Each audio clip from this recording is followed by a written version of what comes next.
ሰላም አለይኩም ወራህመቱላሂ ወበረካቱ። ውድ ሀገሬ ልጆች ሰላም ሰላም ብያለሁ። እንዴት ናችሁ? በያላችሁበት አላህ ይጠብቃችሁ። ሙስሊም ክርስቲያን ሁዶች ዋጠፋሁ እንዲያው አልሐምዱሊላህ አላህ ያለው ነው የሚሆነው። ለረመዳን ሰራ አደርጋለሁ ብዬ ነበር።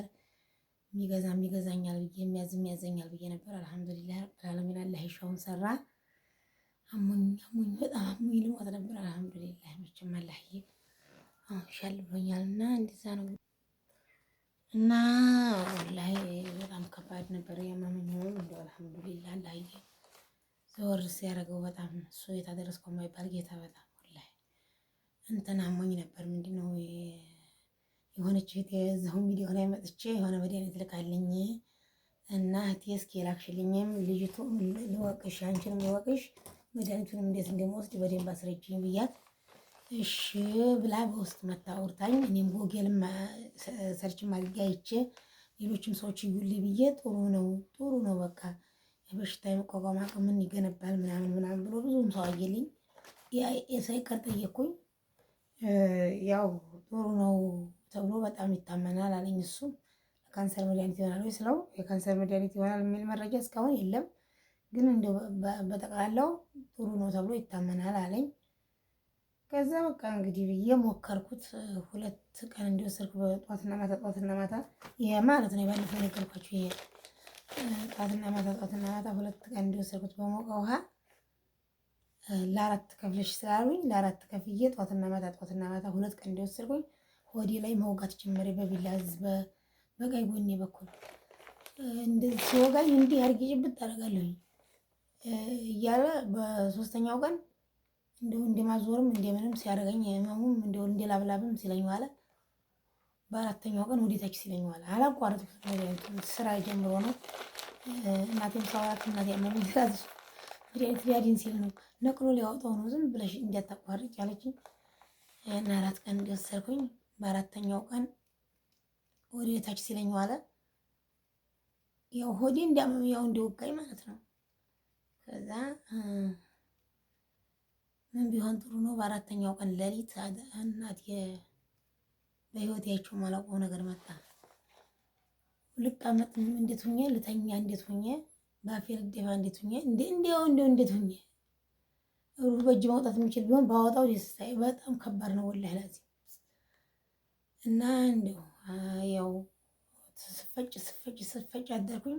እኔ ወልጄ አውቃለሁ፣ ምጥን አውቃለሁ። እኔ በሰርጀሪ በኦፕራሲዮን የወለድኩት ልጅ የለኝም። የወለድኩት ሁሉንም በምጥ ነው። ምጥን ያውቀዋለሁ። ቁርጠት አለው፣ ወገብ ህመም አለው። በየት ተገናኝቶ የባለፈው ህመሜና የምጥ ህመም ማለት ነው። እንደዛ ሁኜ ቻልኩ አልሆነም። ሌሊት 10 ሰዓት ስንደርስ በጣም አቃተኝ። በቃ ጮኩኝ። ስጮህ ደግሞ ጉሮሮዬን አነቀኝ። ከዛ ተነሳን። በቃ በእግራችን ይዞን ለሚሄደው ባጃጅ ደወልንለት። እሱ ደግሞ የለም ወይ በጊዜ ብትነግሩኝ ማታ ብትነግሩኝ ባጃጅ ጠገብ ያሳድር ነበር። ባጃጅ የለኝም እዚህ ላይ ጓደኛ ወስዶታል አለ። ከዛ በቃ ምንም ግራ ግብት አለን። በቃ በእግራችን ቢሆን እንደቻልኩት ወጣን ስንሄድ ሰፈር ባጃጅ ምንድነው አምቡላንስ እንዳንደውል አምቡላንስ ቁጥር አናውቅም። ሰፈር የሚጠብቅ ዘብ አለ ሮንዲ ቆርቆሮ በቆርቆሮ ተሰርታለት እዛ የሚያድር እዛ ሄደን ሰውዬውን ሄዶ ሽኩር ቀሰቀሰው። የምታውቀው ባጃጅ ቁጥር እንዳለ አካሉ ሰውዬው ሰጠው። ሀርን ሆስፒታል ሀርን ያው ህመሙ ከባድ አይደለ መቼም እኔ ምን እንደጠረጠርኩኝ በቃ ወይም ሊገለኝ ነው በቃ ወይም ደግሞ አንጀት መታጠፍ ተይዞ ሰው ሰርጀሪ ይሰራል እዛው በዛው እንደዛም ጠረጠርኩ። ወይ አንጀት መታጠፍ ነው ወይ በቃ ህመሙ በጣም ከባድ ነው። ለምሳሌ የማይሆን ነገር ነው። ከዛ በቃ ሰይዲ ኬዝ አላት ወይስ ምንድነው ሲሉ ህመም ኬዝ አላት ሲል አዎ ካንሰር ታማሚ ናት ሲባል አይ እኛ ካንሰር አንቀበልም፣ ካንሰር ታማሚ ካንሰር ሴንተር ሄዱ እዛው አሉ። እዛው ስናሄድ ካርድ ክፍሎች የሉም። ካርድ ክፍል የሚመጡት ጧት ነው። ውጭ ያሉት ነርሶቹ ናቸው ድንገተኛ የሚከታተሉት። ነርሶቹ ደግሞ ወረቀት ሳያዩ ምን ያደርጉልኛል? እስከ ጧት 2 ሰዓት እናቴ አልሐምዱሊላህ ረብል ዓለሚን እንግዲህ እንደሆነ ሆነ አደረ። ነጋ ኋላሊቱ 2 ሰዓት ደረሰ። ዶክተሮቹ መጡ። ምን አዘዙልኝ? ምርመራ ደም 4 አይነት ምርመራና ሰገራ ስመረመር አንጀትሽ እንዳለ ኢንፌክሽን ነው ተባልኩ። በተለይ ምን የተለየ ነገር ምን ተመግበሻል?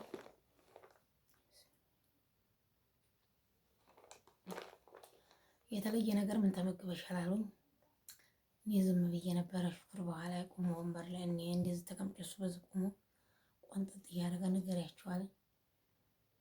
ነገርኳቸው። መድኃኒት እንደዚህ የበሽታ የመቋቋም አቅም ይገነባል ሲሉኝ የሆነ መድኃኒት ተጠቅሜ ነበር እንደ ቫይታሚን ሲ እንደ ቫይታሚን ዲ ሆኖ ሌላ ነገር ነው ምናምን አልኳቸው።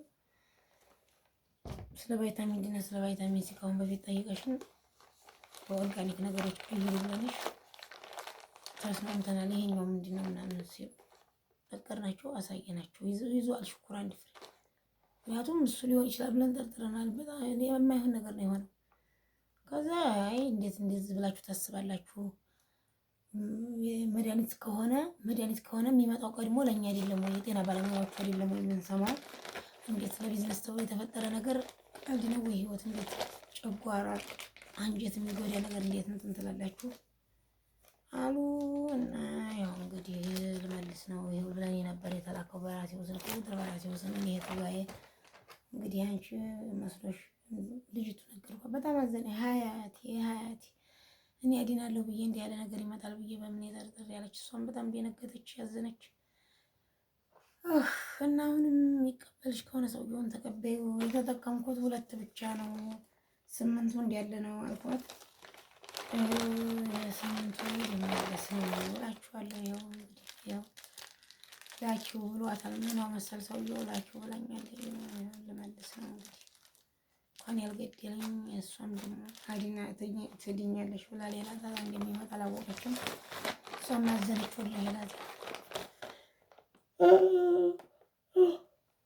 እሷን ብቻ እሷ ያለችኝን ብቻ ሰምቼ አይደለም ሰርችም አድርጌ ሌላም ሰው ሰርች ያርጋችሁ ቢሉኝ እስቲ በምታውቁት ብዬ ነበር። ሌሎች እንደውም አውሮፓ እንደዛው ካንሰር የታመሙት ምናምን ተጠቀሚና ለአንቺ ለውጥ ከሰጠሽ ለአንቺ አቅምሽ ድካምሽ ተቀነሰልሽ ለእኛም ኦርደር እናደርጋለን፣ ለእኛም መድረስ ትሰቂናለሽ፣ ለአንቺም እንጨምራልና እንገዛልሻለን ብቻ መላይ ኑሮ እንጂ እያሉኝ ነበረ። ለእኔ እንዲሁም አንዲት የምን ብትለኝ ጥሩ ነው ለአንቺ ጥሩ ከሆነ ለእኔም እገዛለሁ ከምልታይ ብልሽስ እያለኝ ወላሂ በጣም አቁቶ ነበር። አልሐምዱሊላህ ብቻ ያው እንደዚህ ነው እንግዲህ ሻላ ደግሞ ትንሽ ያልብሎኛል። ያው 4 ቀን ነው 5 ቀን ባጃጅም ተሰቀል ሆዴ በጣም ነበር የሚያመኝ ወላሂ የህመሙ ጥናት ማለት ነው። ሽንት ቤት እጄ እስቲንጃ ሳረግ እንደዚህ ስታጠብ ወላሂ ሰገራ የሚወጣበት ያ ቦታው ያ ሁላ ያመኛል። ውስነቱ እዚህ ብቻ አይደለም እስከዛ ነበር የሚሰማኝ።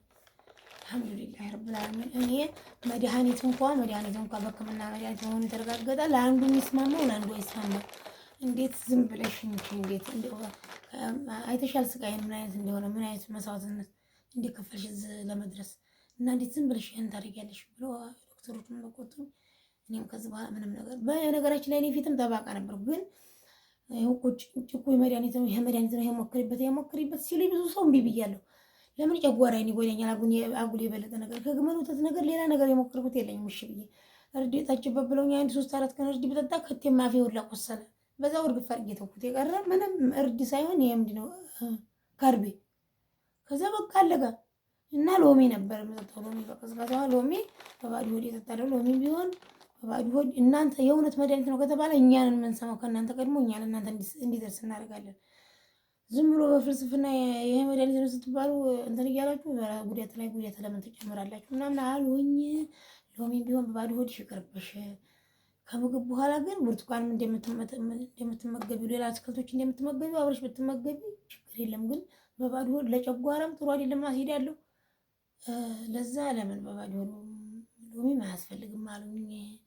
እና ያው እንግዲህ ድናለሁ ብዬ በመላላት እኔ መድኃኒቱን ሳይሆን መድኃኒት እንደማይሆን ጠይቄያለሁ። ሰውም ለካንሰር መድኃኒት የሚል ነገር የለውም፣ ግን ድካምና የበሽታ መቋቋም እንትን ይጨምራል ስላሉኝ እኔ ደግሞ እየደከመኝ ስላቃተኝ ጠንከር ለማለት ብዬ ነበር የወሰድኩት እና አልሆነም። እንግዲህ አልሐምዱሊላህ እንኳን አልሞትኩም እላችኋለሁ ውዶችዬ።